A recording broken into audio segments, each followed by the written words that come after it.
Hello everyone, welcome to Crystal International Public School. Today we will study chapter number 4, the Supreme Court. We all know that Indian judiciary, it is independent organ of the government. In standard 7th we already studied about Indian judiciary. 3-tier system is there: district court, then high court, and then Supreme Court. In this chapter we will study about only Supreme Court. Here are the highlights of the Supreme Court judgment. The SC's judgment and SC squashed the medical entrance test. So ये supreme court SC it stand for supreme court. So उसके जो judgement है उसके बारे में highlights जो है newspaper के कटिंग्स दिए हुए हैं. Here also you can see SC not for inviting global tenders to revive KGF mines. ये जजमेंट दिए हुए हैं. न्यूज़पेपर के जो कटिंग्स है वो हमें दिए हैं. Okay, so law is required for the safety and welfare of people. Law क्यों नेसेसरी है? सपोज अगर लॉ नहीं है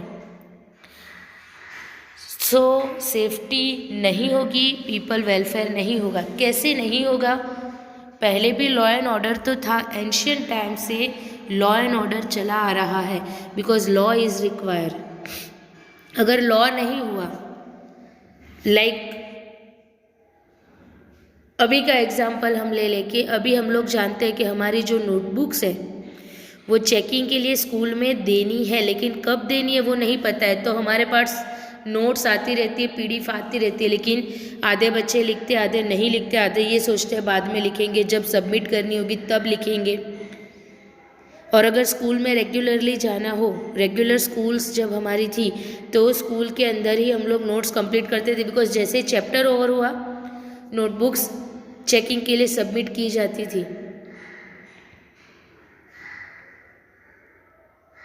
तो हमारी बुक्स कंप्लीट रहती थी. सेम वे हम सब लोग रेगुलरली लेक्चर अटेंड करते थे, रेगुलर स्कूल थी तो, बिकॉज अटेंडेंस जो है वो हमें पता थी. अभी भी अटेंडेंस तो ली जा रही है, बट बहुत से बच्चे ये बोल देते नेटवर्क इश्यू है, ये है वो है. Difference is there, regular school and online lecture. Video जो है हमारे पास आता है, हम वीडियो कभी भी देख लेते कोई भी टाइम पर. स्कूल के अंदर अगर डिसिप्लिन नहीं है तो कोई भी बच्चा है, कोई भी यूनिफॉर्म पहन कर आ जाएगा, कभी भी विदाउट यूनिफॉर्म, सॉक्स नहीं होंगे, शूज़ नहीं होंगे, टाई नहीं होगी, राइट. अगर स्कूल के अंदर डिसिप्लिन नहीं है तो ये सब हो सकता है. तो पूरी कंट्री लेवल पर लॉ कितना नेसेसरी है. When any citizen or institution breaks any law, a specific process is followed to address the issue. Any citizen or institution, not it is not for any individual citizen but it's also for institution also. सिर्फ citizen ही नहीं but अगर institution भी कोई भी law जो है उसे break करता है तो उसके लिए एक स्पेसिफिक प्रोसेस है. वो इश्यू को एड्रेस मीन्स वो इश्यू के लिए, उसे सॉल्व करने के लिए स्पेसिफिक प्रोसेस इज देयर. हमारी कंट्री के अंदर जस्टिस इम्पार्ट करने के लिए means to give a justice, hierarchy of court is there. Hierarchy of court is there, that means के लोअर लेवल जो है वहाँ पर तालुका कोर्ट है, तालुका कोर्ट के ऊपर आता है डिस्ट्रिक्ट कोर्ट, डिस्ट्रिक्ट कोर्ट के ऊपर आता है हाई कोर्ट, और हाई कोर्ट के भी ऊपर सबसे ऊपर आता है supreme court. This is at the bottom, सबसे नीचे ये है. After that this one, after that high court and then supreme court. Taluka court जो है वो तालुका लेवल पर होती है. छोटे छोटे जो विलेजेस है वो विलेजेस को इंक्लूड किया जाता है। देन डिस्ट्रिक्ट कोर्ट वो तालुका के ऊपर आती है। डिस्ट्रिक्ट हम लोग जानते हैं, हमारा जो स्टेट है उसके अंदर डिस्ट्रिक्ट आती है। डिस्ट्रिक्ट के अंदर कुछ सिटीज़ एंड टाउन्स आते हैं। Then high court state level पर होती है, तो ईच एंड एवरी स्टेट की सेपरेट हाई कोर्ट होती है। हाँ, कई जगहों पर अगर स्टेट भी नंबर ऑफ पीपल वहाँ पर कम है तो 2 या 3 स्टेट पर 1 हाई कोर्ट होती है। That also we will study, but high court state level पर होती है and this is only one in country. Supreme court पूरे कंट्री की एक ही है which is situated at Delhi, ये दिल्ली में है। हमारी जो हाई कोर्ट है वो गुजरात की हाई कोर्ट अहमदाबाद में है और सुप्रीम कोर्ट जो है वो न्यू दिल्ली में है, जो हमारा कैपिटल है। इंडिया का कैपिटल दिल्ली जो है वहाँ पर हाई कोर्ट है, सॉरी सुप्रीम कोर्ट है। सो हायरची ऑफ कोर्ट जो है that is in our country. It starts with the taluka court as the lowest court, as I told you कि तालुका कोर्ट सबसे लोएस्ट कोर्ट है। आफ्टर दैट तालुका के ऊपर आता है डिस्ट्रिक्ट कोर्ट, आफ्टर दैट आता है हाई कोर्ट एंड देन सबसे ऊपर आता है सुप्रीम कोर्ट। तो सुप्रीम कोर्ट जो है उसे अपेक्स कोर्ट भी कहा जाता है। It is also called apex court. The judiciary is one of the most important organ of the government. Judiciary जो है वो गवर्नमेंट का मोस्ट इम्पोर्टेंट ऑर्गन है, बिकॉज लेजिस्लेचर का वर्क लॉ फ्रेम करना है। लेजिस्लेचर जो है वो लॉ फ्रेम करते हैं, फ्रेम करने के बाद उसे इम्प्लीमेंट करना, उसे एग्जीक्यूट करने का वर्क जो है वो एग्जीक्यूटिव का है। लेकिन अगर कोई उसे ब्रेक करता है तो उसे पनिश करने का राइट वर्क जुडिशरी का है। And that's why judiciary is independent from legislature and executive. Legislature ने लॉ फ्रेम करके रख दिए, कल से ये लॉ इम्प्लीकेबल होगा, बट अगर एग्जीक्यूटिव ने उसे एग्जीक्यूट ही नहीं किया तो, इम्प्लीमेंट नहीं किया तो वो यूज़लेस हो जाता है। सपोज़ एग्जीक्यूटिव ने उस लॉ को एग्जीक्यूट कर दिया, बट जब तक जुडिशरी वर्क नहीं करेगी कि लोग उसे फॉलो करें और जो ब्रेक करता है उसे पनिशमेंट दी जाए, अगर वो वर्क जुडिशरी ने प्रॉपरली नहीं किया तो कंट्री में सेफ्टी सिक्योरिटी नहीं रहेगी, इनडिसिप्लिन क्रिएट होता है। सो जुडिशरी जो है वो इंडिपेंडेंट है। What does independent judiciary mean? Independent judiciary का मीन क्या होता है? Is there any relation between the courts in your village city and the supreme court located in Delhi?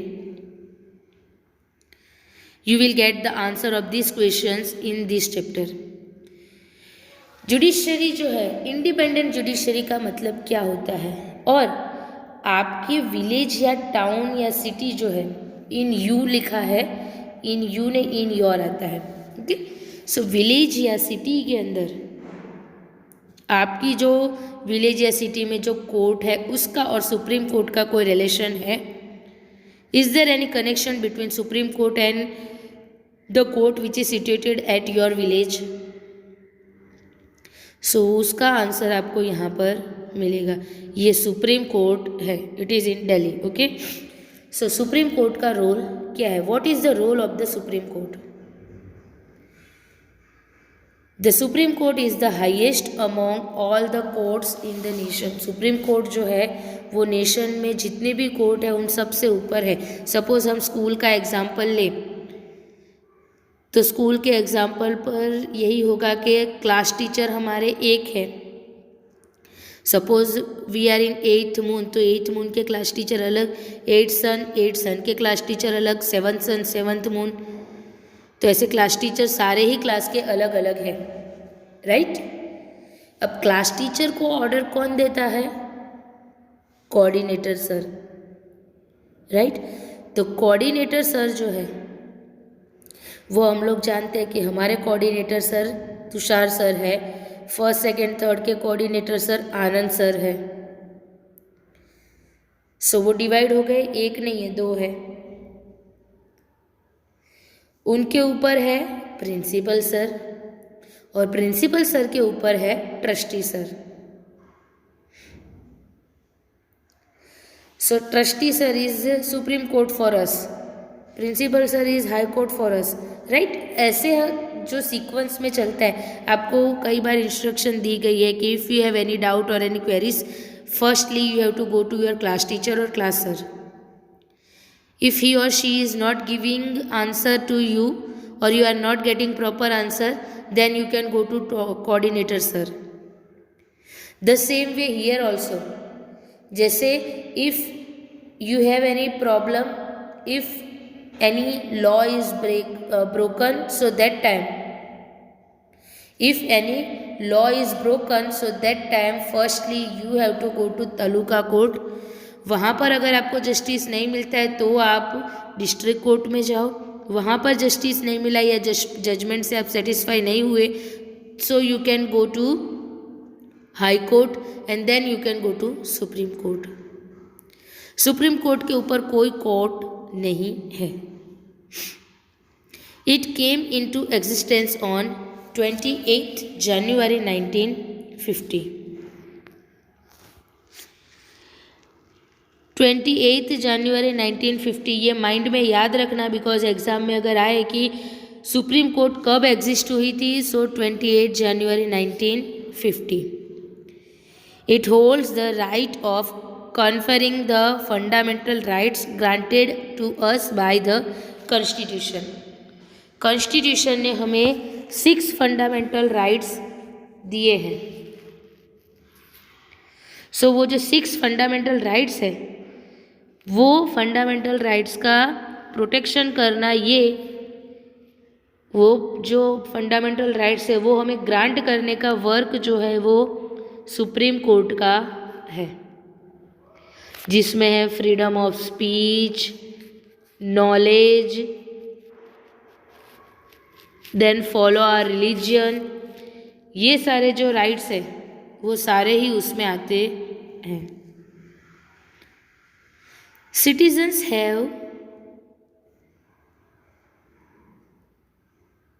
the right to file an appeal directly in the Supreme Court if any of her fundamental rights have been violated. Citizens जो है मतलब हम सब, हमारे पास right है कि हम लोग डायरेक्टली सुप्रीम कोर्ट में फाइल या तो अपील कर सकते हैं। जब हम केस फाइल करते हैं या जस्टिस के लिए अपील करते हैं, सो हम वहाँ पर अपील कर सकते हैं, डिमांड कर सकते हैं। So we have a right to file an appeal, मतलब कि हम डिमांड जो है हमारी जो विश है उसे फाइल कर सकते हैं इन the supreme court. In case कब, जब हमारे जो फंडामेंटल राइट्स है वो वायोलेटेड होते हैं। Like we have a right to get knowledge, educational and constitutional rights जो है, कल्चरल राइट्स, कॉन्स्टिट्यूशन के according we have a educational and cultural rights. उसके अकॉर्डिंग ऐसा है कि जो भी 6 to 14 की एज ग्रुप में आते हैं उनको कंपलसरी फ्री एजुकेशन मिलना चाहिए। और अगर कोई भी हमें गवर्नमेंट स्कूल में एडमिशन देने से डिनाई करता है, सो दैट मीन्स कि हमारा जो फंडामेंटल राइट है वो वायोलेट हुआ, मतलब कि हमें वो राइट नहीं मिला है। So in that case we can file an appeal directly in the supreme Court. Any citizen or institution can file a petition in the supreme Court to avail justice in the view of public interest. कोई भी citizen या institution है वो file a petition, demand कर सकते हैं, case file कर सकते हैं सुप्रीम कोर्ट में जस्टिस के लिए, इन the view of public interest, मतलब पब्लिक वेलफेयर के लिए वो जस्टिस के लिए डिमांड कर सकते हैं। This is known as a PIL। PIL का full form is given here, that is public interest litigation. That means कि पब्लिक के इंटरेस्ट के अकॉर्डिंग, मतलब कि उनकी जो विशेष, उनकी जो डिमांड है जो उनके वेलफेयर के लिए है, कोई भी डिमांड नहीं, बट जो पब्लिक वेलफेयर के लिए, जिससे डेवलपमेंट होता है, प्रोग्रेस होती, ऐसी जो डिमांड है, ऐसी जो विशेष है, उसके लिए सुप्रीम कोर्ट में अपील की जा सकती है, जिसे हम कहते हैं PIL, public interest litigation. Okay, the supreme court interprets the constitution and advise the president and the parliament in the same regard। Suppose अगर ऐसा कुछ होता है कि पब्लिक इंटरेस्ट के अकॉर्डिंग कोई पॉइंट ऑफ व्यू है, उसे डिस्कस करना है या उसका जजमेंट देना है, so that time supreme court जो है वो कॉन्स्टिट्यूशन को इंटरप्रेट करता है, कॉन्स्टिट्यूशन के अकॉर्डिंग वर्क करते हैं, एंड जो प्रेसिडेंट है, इंडिया के प्रेसिडेंट, एंड पार्लियामेंट हम लोग जानते हैं कि पार्लियामेंट के अंदर upper house and lower house are there. Upper house called Rajya Sabha, lower house called Lok Sabha. तो उनके जो मेंबर्स हैं उन सब को एडवाइस देते हैं इन द सेम रिगार्ड, मतलब इसी मैटर में एडवाइस दी जाती है। It also enjoys the power to review the judgement passed by any of the lower courts. हम लोग यहाँ पर सुप्रीम कोर्ट के जो वर्क है, जो रोल है, जो इम्पोर्टेंट है, वो स्टडी कर रहे हैं। सो सुप्रीम कोर्ट जो है वो क्या करते हैं, उनके पास ये भी पावर है कि हाई कोर्ट में गुजरात की हो, पंजाब की हो, राजस्थान की हो, मध्य प्रदेश की हो, महाराष्ट्र की, कहीं की भी हाई कोर्ट ने अगर कोई जजमेंट पास किया है तो वो जजमेंट को रिव्यू करने का पावर भी है। अगर हाई कोर्ट का केस सुप्रीम कोर्ट में फाइल हुआ तो हाई कोर्ट ने जो जजमेंट दिया है वो जजमेंट पे वो चेंज डेफिनेटली कर सकते हैं। उनका जजमेंट जो है वो हाई कोर्ट से डिफरेंट भी हो सकता है, बट उसके अलावा भी वो हाई कोर्ट का जो भी जजमेंट है उसे भी रिव्यू कर सकते हैं, उसके रिव्यूज़ भी दे सकते हैं। The supreme court solves disputes between citizens and the government. Supreme court कौन कौन से डिस्प्यूट्स सॉल्व करते हैं या कौन कौन से केसेस वहाँ पर फाइल होते हैं, तो citizens and the government. Suppose हमारे कोई इश्यूज है और गवर्नमेंट जो है वो सुनने के लिए रेडी नहीं है, जैसे अभी एक टॉपिक जो है वो चल ही रहा है कि फार्मर्स जो है वो डिमांड करे, तो वो केस डायरेक्टली सुप्रीम कोर्ट में जाएगा। तो ये डिस्प्यूट्स जो है, फार्मर्स की डिमांड जो है वो गवर्नमेंट से, तो उनकी फाइट गवर्नमेंट के साथ है। So that is called the citizen and the government. Then between states and between the center and state. Suppose two state के बीच में हुआ, गुजरात एंड राजस्थान की बॉर्डर सेम है, एक बॉर्डर है, Gujarat and Rajasthan neighbouring states हैं, उनके बीच में अगर कोई प्रॉब्लम क्रिएट हुई, डिस्प्यूट्स हुए, कॉन्फ्लिक्ट्स हुए, तो उसका सॉल्यूशन लाना ये भी सुप्रीम कोर्ट का वर्क है। Suppose central government and state government, Gujarat government and central government के बीच में अगर कोई प्रॉब्लम क्रिएट होती तो वो सॉल्यूशन लाना भी सुप्रीम कोर्ट का वर्क है। सो इसे समझने के लिए let us study the save Narmada movement of Gujarat. Gujarat का सेव नर्मदा मूवमेंट जो है उसका एग्जाम्पल हमें दिया हुआ है। There was a protest against increasing the height of the Narmada Dam above 110 meters near Navagam. Protest तो हम लोग जानते ही हैं कि उसका मीनिंग क्या है। सो जो नर्मदा डैम की हाइट जो थी वो 110 मीटर से भी ज़्यादा इंक्रीज हो रही थी, नवागाम जो है विलेज उसके पास में, तो उसके अगेंस्ट उन्होंने फाइट किया था पीपल ने। Environmentalist organisation and NGOs. Environmentalist organisation that means कि जो एनवायरमेंट के लिए वर्क करती है वो ऑर्गेनाइजेशंस, एंड एनजीओज, एनजीओ का फुल फॉर्म होता है नॉन गवर्नमेंट ऑफिस और नॉन गवर्नमेंट ऑफिस। तो जो एनजीओज है from Madhya Pradesh and other regions were fighting for the rights of the tribals who would lose their land and the habitat forever due to this project. So environmentalist organizations and NGOs जो है मध्य प्रदेश की and other regions जो है regions other areas other places जो है वो एक दूसरे से फाइट कर रहे थे. जो नवागाम के जो ट्रिबल पीपल है वहाँ के जो रेसिडेंट्स पीपल है उनके लिए कि जो ये प्रोजेक्ट की वजह से उनकी लैंड भी जा रही थी और जहाँ पर वो रह रहे थे वो जगह मतलब कि अपना रेसिडेंस और अपनी लैंड दोनों ही जा रहा था.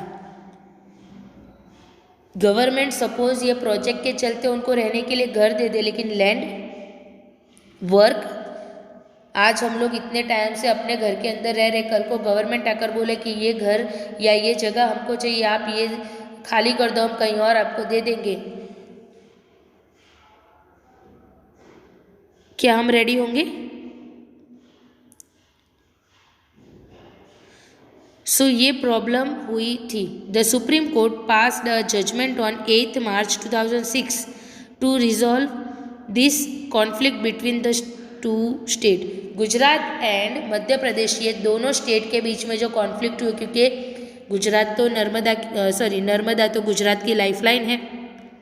हम तो यही कहते हैं कि नर्मदा रिवर गुजरात की लाइफलाइन है और ये रिवर जो है उसकी वजह से जो प्रॉब्लम क्रिएट हुई थी, रिवर की वजह से नहीं, जो डैम बन रहा था उसकी वजह से. सो ये कॉन्फ्लिक्ट को सॉल्व करने का जो जजमेंट है वो 8 मार्च 2006 में सुप्रीम कोर्ट ने पास किया. It stated that in accordance with the rising population it was necessary to carry out this project. Judgement ये था कि पॉपुलेशन जिस तरह से राइज होती जा रही है, अकॉर्डिंग टू दैट ये प्रोजेक्ट कैरी आउट करना नेसेसरी है. प्रोजेक्ट को हम बंद नहीं कर सकते बिकॉज ये मल्टीपर्पज़ प्रोजेक्ट है, बहुत सारे लोगों को उसका बेनिफिट भी मिलेगा. There was a possibility of a positive development in the environment and the benefit to all the living being due to the Sardar Sarovar Yojana. ये पॉसिबिलिटी भी थी कि पॉजिटिव डेवलपमेंट हो, मतलब कि ये जो डैम बन रहा था नर्मदा रिवर पर उसकी वजह से इकोनॉमिक डेवलपमेंट होने के चांसेस भी थे. एनवायरनमेंट में भी डेवलपमेंट हो सकता है. जो फ्लड के चांसेस है उसे हम रोक तो नहीं सकते लेकिन कम डेफिनेटली कर सकते हैं और बाकी की जो लिविंग बीइंग्स है उनको भी उसके बेनिफिट मिलेंगे. एनवायरनमेंट को भी एंड लिविंग बीइंग्स जो है उनको भी उसके बेनिफिट मिलेंगे सरदार सरोवर योजना के. ये हम लोग जानते हैं नर्मदा रिवर पर जो डैम बनाया गया that is called Sardar Sarovar dam. The aired areas of Rajasthan. Aired areas means के जो हॉट एरियाज है राजस्थान के, डेजर्ट एरियाज. देन गुजरात में भी कच्छ है and Madhya Pradesh would get water and the expansion of desert could be kept under control.